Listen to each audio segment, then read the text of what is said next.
একটা নির্দিষ্ট বয়সের পর ছেলেরা যেন পরিবারের বোঝা হয়ে দাঁড়ায়। একটা নির্দিষ্ট বয়সের পর ছেলেদের বাড়ি ছেড়ে বের হতে হয়, কিন্তু আর কখনো বাড়িতে ফেরা হয় না ঠিক আগের মতো করে। স্কুল ছুটি হলে যেমনটা বাড়ি ফিরে আসতো।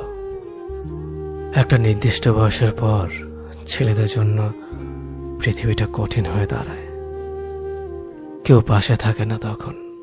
পরিবার সে তো আগেই জানিয়ে দেয়, এখন নিজের পথ নিজে মাপো। একটা নির্দিষ্ট বয়সের পর বাবা মার আদর আর পায় না আগের মতো করে। ব্যবহারে বুঝিয়ে দেয় নিজের প্রয়োজন নিজে মেটাতে পারো না, আবার আদর চাও কেন। একটা নির্দিষ্ট বয়সের পর ছেলেরা ডিপ্রেশনে ভুগতে থাকে।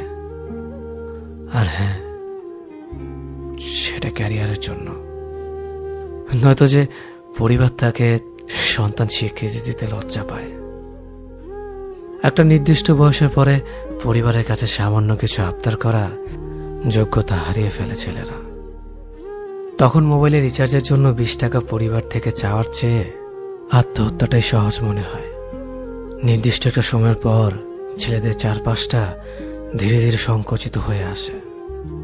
এই সময়টাতে একটা ছেলে কতটা কষ্টে থাকে সেটা কেউ জানতে পারে না। একটা নির্দিষ্ট সময়ের পর পৃথিবী জানিয়ে দেয় তুমি সোনার চামচ মুখে নিয়ে জন্মাওনি। তখন পৃথিবী তোমাকে একা ছেড়ে দিবে।